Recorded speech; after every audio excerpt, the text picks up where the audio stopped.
8 নম্বর প্রশ্ন, সবাই বই বের করো। 22 পৃষ্ঠা। একটি পানির ট্যাঙ্কে প্রতি মিনিটে 7 লিটার পানি ঢুকে এবং 3 লিটার পানি খরচ হয়।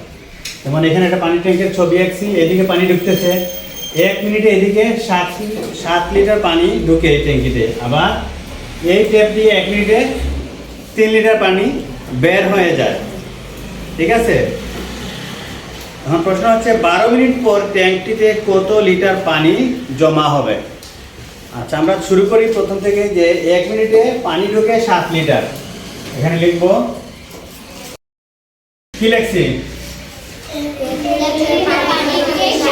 1 মিনিটে পানি ঢুকে 7 লিটার, অর্থাৎ এই নল দিয়ে 1 মিনিটে 7 লিটার পানি ট্যাঙ্কিতে ঢুকে।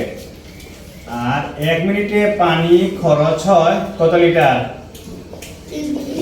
3 লিটার।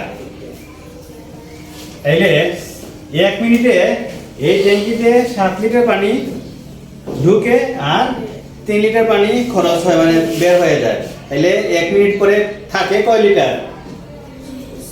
4 লিটার। আমরা কি করবো, এটা এখন যোগ না বিয়োগ করব? বিয়োগ করব। আচ্ছা, বিয়োগ করলে কি পাবো? 1 মিনিটে পানি জমা হয় 4 লিটার।